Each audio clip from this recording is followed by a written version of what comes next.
Good evening po sa bawat isa. Good evening po sa lahat ng naka-tune in sa live stream po natin ngayon.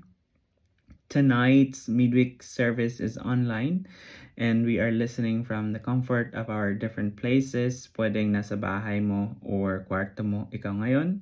Pwedeng nasa coffee shop ka lang ngayon, nasa office, relaxing, or you are with your friends, listening together and expecting from God tonight. Wherever you are right now, believe that God will teach you something tonight. And comment below kung nasan ka ngayon. Nasa office, nasa work, nasa school, nasa bahay, nasa coffee shop. By the way, my name is Brother Adam and I am a missionary to Cambodia, sent by this beloved church, Pag-ibig. Comment below kung ano yung last message na narinig mo nung nag-share ako. Anyways, I'm always grateful and thankful to share in this church. Ang title ng mensahe natin tonight ay Ang Nais ni Ama. Ano nga ba ang nais ni Ama? Ano nga ba ang nais ni Lord? Madalas sa buhay natin, gusto natin, alam natin kung ano ang nais na isang tao. Lalong-lalo na ano ang nais ng mahal natin sa buhay. Para alam din natin kung paano tayo kikilos, kung paano tayo makikisalamuha. Kaya nga minsan tinatanong natin, ano yung love language receiving ng isang tao? Right?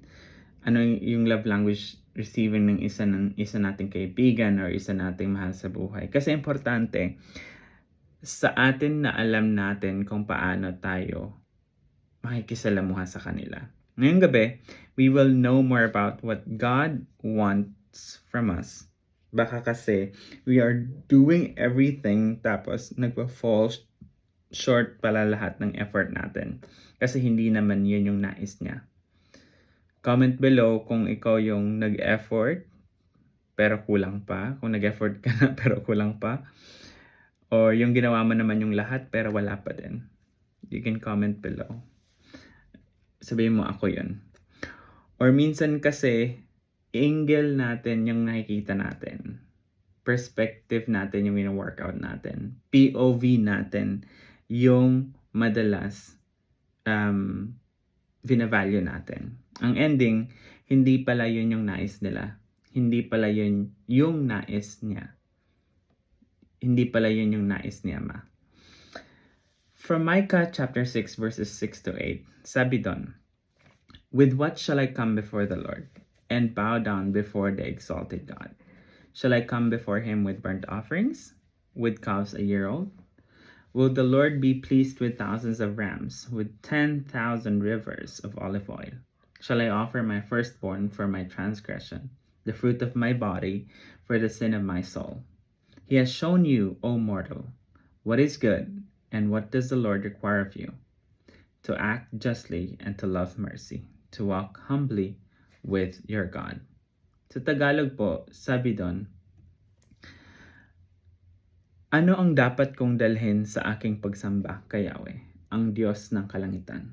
Magdadala ba ako ng guyang 1 taon ang gulang bilang handog na sinusunog sa kanyang harapan? Malugod kaya siya kung handogan ko ng libu-libong tupa o umaapaw na langis ng olibo? Ihahandog ko ba sa kanya ang aking anak na panganay, ang laman ng aking laman bilang kabayaran ng aking mga kasalanan? Itunuro na niya sa iyo kung ano ang mabuti. Ito ang nais ni Yahweh, maging makatarungan sa lahat ng bagay.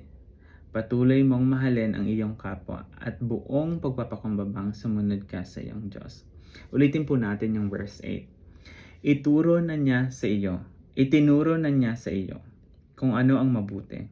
Ito ang nais ni Yahweh.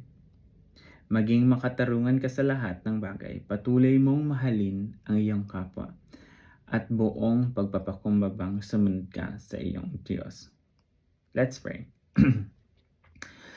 Lord, we come to you tonight with a heart full of expectations, Lord God, with a heart full of humility.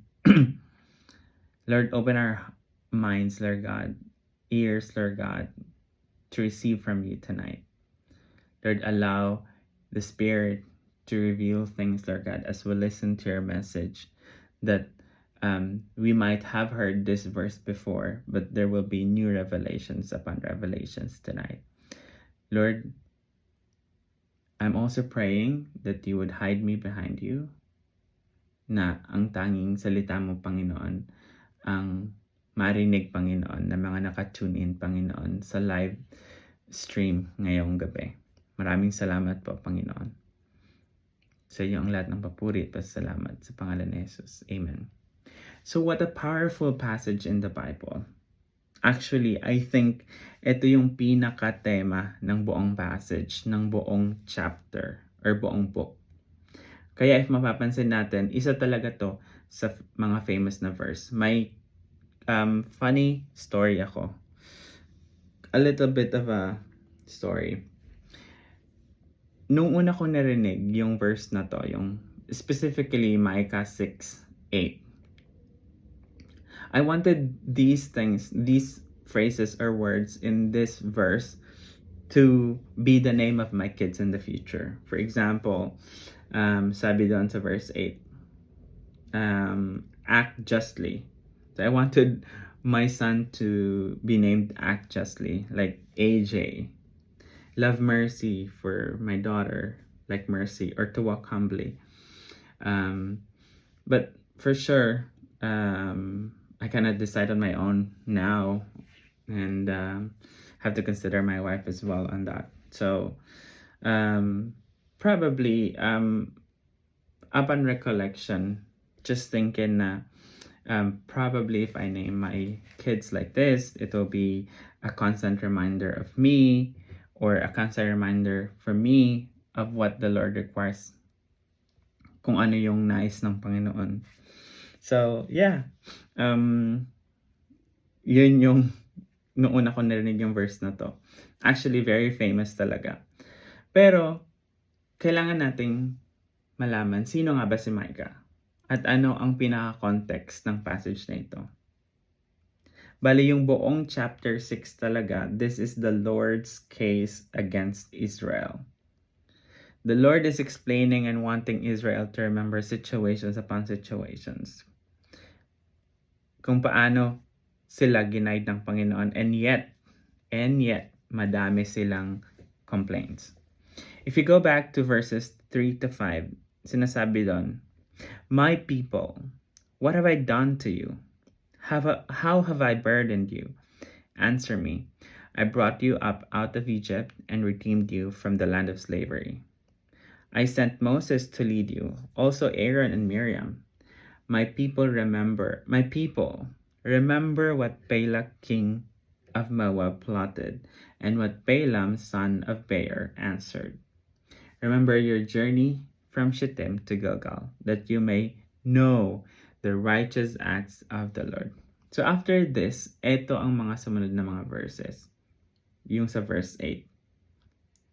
Yun yung sinasabi na famous verse. But before that, may mga sumunod na verse, and the verse shows rhetorical questions. When we say rhetorical question, these are questions that you ask to make a point rather than to get an answer. So for example, ito mga questions na to sa verse 6. Sabi doon, shall I come before him with burnt offerings, with calves a year old? Will the Lord be pleased with thousands of rams, with 10,000 rivers of olive oil? Shall I offer my firstborn for my transgression, the fruit of my body for the sin of my soul? The thing is, lahat ng mga bagay na ito ay nagpa-fall short. Kumbaga, walang anumang burnt offerings, walang anumang dami ng sacrifices ang makakapantay sa ginawa ng Panginoon, at nais niyang gawin natin. Sa totoo lang, what God wants from us is very simple. Right? But us people, we tend to make it complicated. Again, comment below kung may kilala kang ganyan. Pakitag po dito.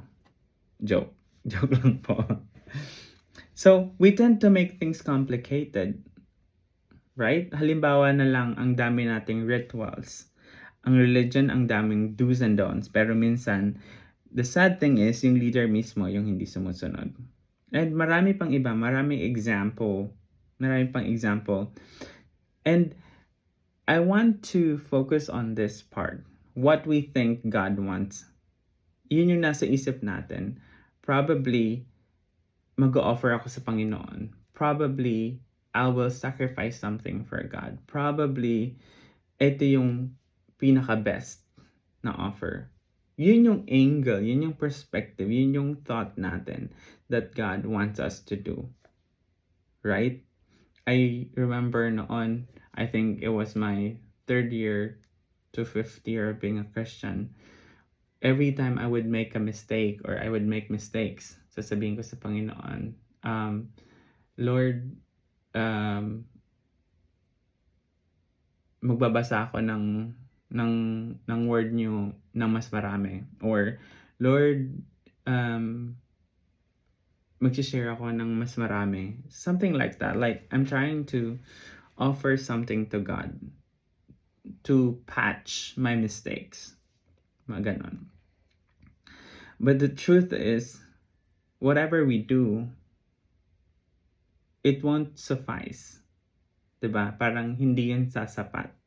Hindi yun enough compared sa ginawa ng Panginoon para sa atin. And lahat yun nagpa-fall short.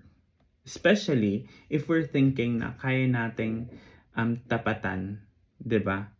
Kung ano man yung inoffer ng Panginoon, kung ano man yung sinakripisyo ng Panginoon. Right? So, these are sometimes the thoughts of people, whether we like it or not, whether may isip natin na parang, oh, that's not me, or that's not who I am. But the truth is, at some point, in the moment that we think na we're not guilty of this, actually we are, right? Sometimes we thought of some things na gawin natin para sa Panginoon, right? But actually, katulad ng sinabi ko kanina, or katulad ng sinasabi or pinaparating ng verse na to sa Bible, simple lang. What actually God wants is for us to act justly. When we say to act justly, to be fair. So let right be right and wrong be wrong. One time may kausap kaming missionary, and then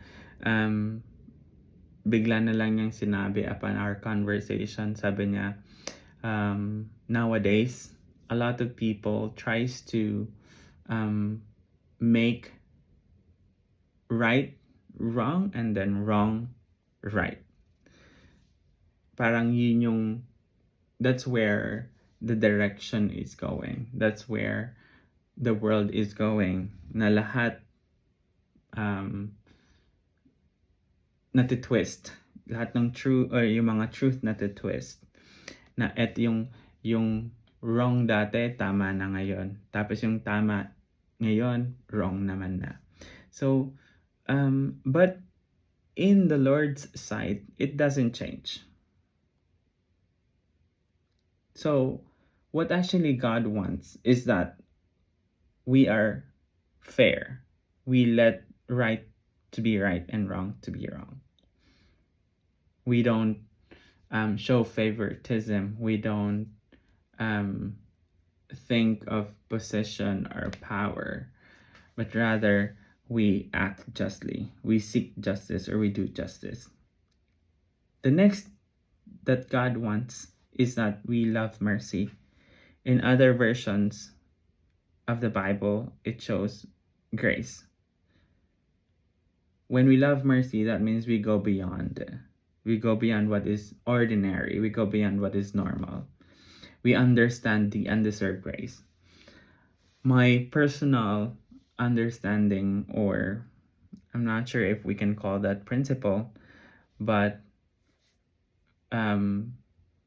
let's just say it's my understanding sa buhay ko na I understand the importance of sharing the gospel or evangelizing, or sharing the good news to others, because and sharing that grace, that undeserved grace to others, is that naranasan ko lang din yun. right? I've been extended grace with. Parang um, naranasan ko yung grace kasi may nag-share sa akin, gano'n.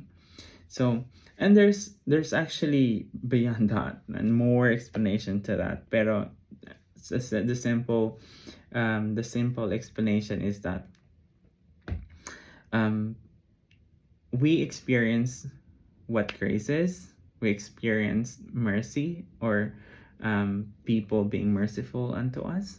We should be able to go beyond as well. We should be able to be merciful to others as well. And lastly is walking humbly or walk humbly, which means this one at that end of the verse is saying walk humbly with your God. And this one shows intimacy, that as we continue to live our life here, we seek intimacy with God and we walk humbly with Him day in and day out. We have daily communication and we seek Him through His Word. And right, very simple, and yet actually like what Israel experienced in their time. They were complaining a lot of things, and instead of seeing um, seeing what God did, they were thinking of other things as well.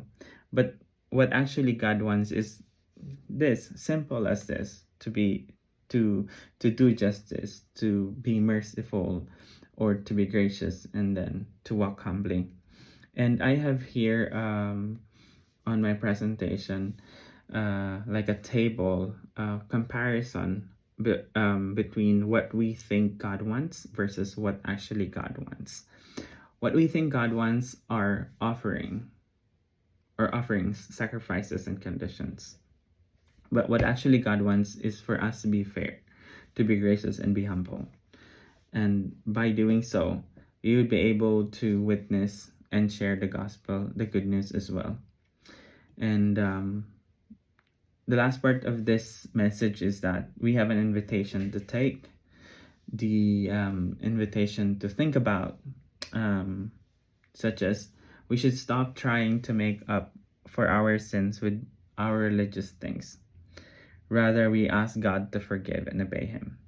We should always remember that a peaceful life happens when you act justly, when you do justice, when we do not show favoritism on people or to people.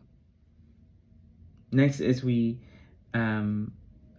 just to everyone is already a challenge, but loving mercy or grace is an extension of God's love to other people. So, kumbaga, parang doing justice is etong level, but being merciful is this level, and walking humbly with God day in and day out is this level. Meaning, these are the things that God wants of us, that He requires of us, rather than thinking, oh, maybe I'll offer something, maybe I will sacrifice, and I would even like offer my son or whatnot. The truth is, it will not suffice. Hindi yan sasapat sa kung anong ginawa ng Panginoon sa atin. So, instead of trying to do things for God, let's think of what God requires of us. I think it's about time to stop thinking about our POV, stop thinking about our angle or perspective, but rather let's start thinking about what the POV of God is. What the perspective of God is, what God wants from us versus what we think God wants of us. And that's it. Let us pray. Heavenly Father, we thank you so much for tonight. We thank you for your goodness, for your grace, for your message, Lord God. Simple as this, of doing justice, loving mercy, and walking humbly. I pray, Lord God, that you would continuously strengthen us and inspire us and motivate us to live those things, Lord God, that you require of us. I know and I believe that no matter how simple it is, Lord God, there would still be challenges, Lord God, along the way.